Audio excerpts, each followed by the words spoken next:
Hey guys, Pastor P here. Hope that you're doing well today. Happy Monday. Bright, shiny Monday outside. The wind is blowing like crazy right now. So I thought, well, let me come in and hang out with you for just a minute. Just want to share a couple things with you. First of all, see how your challenge went last week. You remember the challenge that you were presented with last week? It was all about looking a little bit deeper, broaden your view. If you'll remember correctly, I was out waxing my Jeep, cleaning the Jeep, and once I thought it was just like perfect, I asked Andrella, I said, "Does it look like I covered everything?" And she had said, "Well, it looks great, but there's a little spot right there, and there's a little area right there, and there, right?" And we took that and we began to challenge ourselves this last week, looking at the areas. Just take a little closer look. Invite someone to speak into your life, someone you love, someone you trust, and say, "Hey, I've been working on this. Hey, I've been working on fitness. Hey, I've been working on my mental health. Hey, I've been working on my emotional health. Hey, I've been working on this task, this little thing that within me. And I just want your feedback. I trust you. I want your feedback. So I'm looking for your honesty and asking them for some input on those places that you might need to look a little deeper. Maybe that needs to be an ongoing challenge, right? Where we get to that place where there's no fear. There's no fear in asking. You know, what if they tell you something, but what if they tell you the truth? What if they tell you the truth and you work on that truth and that becomes your breakthrough, or that becomes the place you get set free, which has been holding you tight and down and keeping you from walking in your purpose, or keeping you from your success, or keeping you from always feeling frustrated or bored or tired or this or that, the other. What if it's that spot right there that they speak into, and you take that truth and you apply that truth and you allow that truth to wash over you, and you know that truth and you own that truth and you get set free? Imagine that. Just saying. Okay, I won't keep you long today, I promise, but that is a pretty good ongoing challenge. Today we're going to look at love and fear. Why? Because love and fear, there's only really two emotions. If you break them all down, we can call it all kinds of other stuff, but there's really only two emotions. That's love and fear.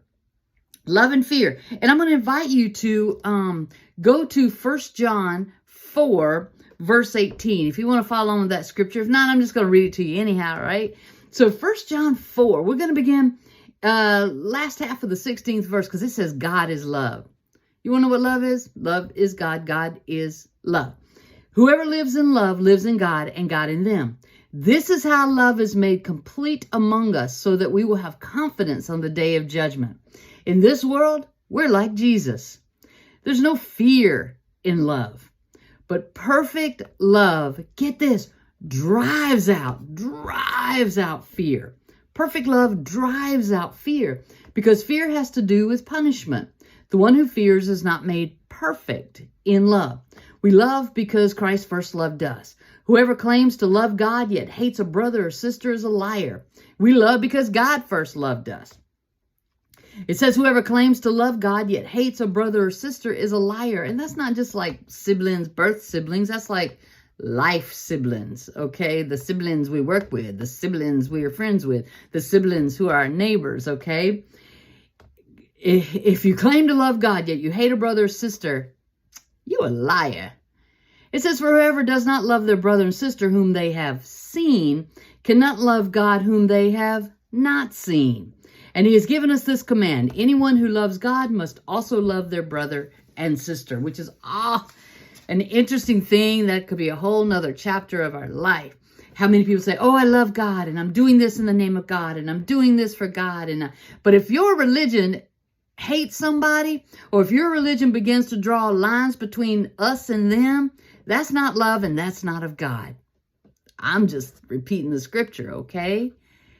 You're welcome to read it for yourself. But 1 John 4:18 gives us something really powerful here. It says, there's no fear in love. Perfect love drives out fear. Perfect love. Now, perfect in the scriptures, the words that were used were not about perfect, above and beyond everything possibly ever could be.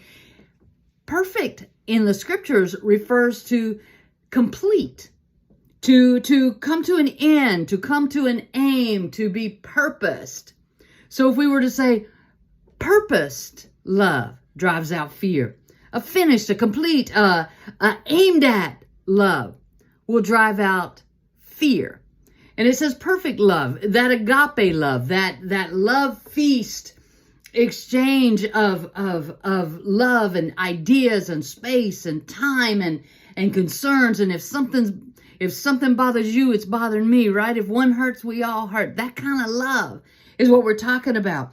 In that content place, in that well-pleased place. Perfect love cast out all fear. And the word that's used there for fear, the original word, phobos, phobia. Okay? Those things that bring us terror, those things that trouble us, or those things that give us discontent. So it tells us perfect love, aimed at, purposed, agape, drives out, doesn't put up with fear. That's powerful. If you're afraid, you need to look where love is in that. Okay? Because if we think about it, it says fear has to do with punishment. The one who fears is not made perfect in love. You're welcome to read it again yourself. But I want to focus in on that one verse. And we've shared it here half a dozen times, 100 times. Whoo, a lot. Okay? But as soon as we grab a hold of it, perfect love drives out all fear. Keeps us from being afraid, keeps us from being troubled, keeps us from being bored, keeps us from being discontent, keeps us from being frustrated, keeps us from being confused, keeps us from being aggravated. Perfect love and aimed at a purposed love.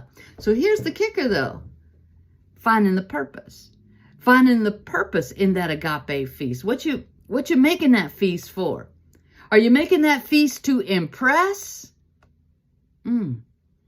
Are you making that feast to lure someone over to have a meal with you? Are you making that feast purpose-filled and aimed at establishing some sense of unconditional love? Are you making that love feast intentionally to share and to fulfill purpose? Or are you just trying to keep that fire burning, so to speak, out of something made out of, just like, I don't know, some little snacky snack? What are you making the feast for? Perfect love cast out all fear. A purposed love feast, a content, will cast out discontent. It's about feeding with nourishment. It's about feeding something so it will grow. Okay, that's the kind of feast that we're talking about building. Perfect love casts out all fear. Because if we think about perfect love, okay, if we were to draw a big heart, right, representing love, representing that agape love, it'll be so full of nourishment and contentment and life. Woo! And just laughter and love. And it's just so full, there's no room for fear. Okay, this works whether you're in relationship, works in community, works in siblings, works in families. But we've got to do the work of the work. Okay? And I want to encourage you to do that, because if we're dealing with one of two emotions, either love or fear, if we think about some of the notes I have right here, because love sees things and sees others as they are. Love sees things in how God had purposed it, how God had created it to be. Okay, if we're trying to manufacture something just to make it wire worked and say, oh, this must be of God because it's of me. No.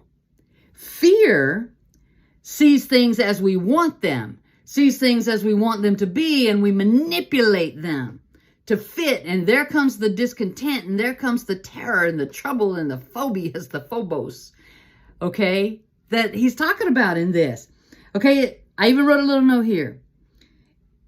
When we're working in fear, we see stuff that's not there. We create scenarios that God never intended. We create out of our own judgments and opinions and stuff. Okay? Your challenge this week is to love perfectly. Find the aim.